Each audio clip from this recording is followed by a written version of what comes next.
Assalamualaikum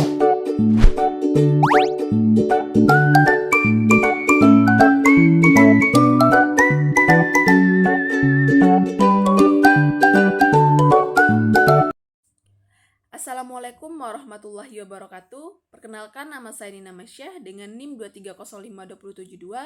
Pada kesempatan kali ini saya akan menjawab dua pertanyaan yang berkaitan dengan asal-usul Indonesia. Sebelumnya saya juga sudah menonton video dari Smile dan juga beberapa video lainnya yang membahas topik serupa. Berdasarkan pemahaman saya dari tayangan-tayangan tersebut, inilah jawaban yang dapat saya berikan tentang dua pertanyaan ini. Untuk pertanyaan pertama, bagaimana pendapat saya tentang istilah pribumi dan non-pribumi dalam konteks Indonesia?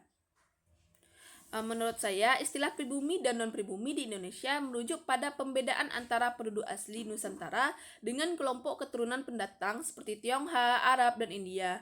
Namun, istilah ini sebenarnya sudah tidak sesuai lagi karena dapat menimbulkan diskriminasi dan perpecahan.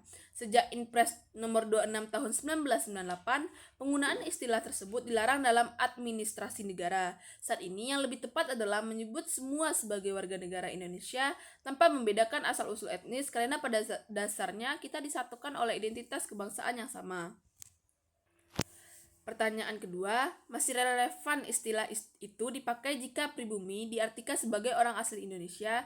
Jika masih, apa alasannya? Dan jika tidak, berikan juga pendapat saya. Jika pribumi diartikan sebagai orang asli Indonesia, menurut saya istilah itu kurang sesuai karena asal-usul bangsa Indonesia sendiri memiliki beberapa teori.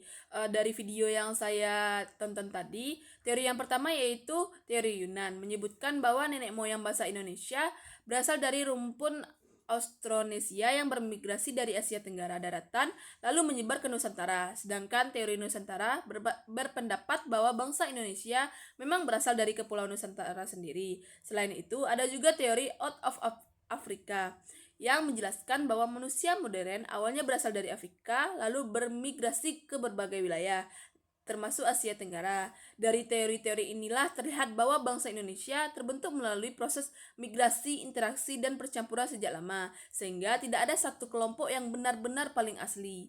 Dalam konteks sekarang, sesuai teori kewarganegaraan, identitas kita tidak lagi ditentukan oleh garis keturunan, tetapi oleh status sebagai warga negara Indonesia. Karena itu, lebih tepat menyebut semua pemilik kewarganegaraan Indonesia sebagai orang Indonesia tanpa lagi membedakan antara pribumi dan non-pribumi.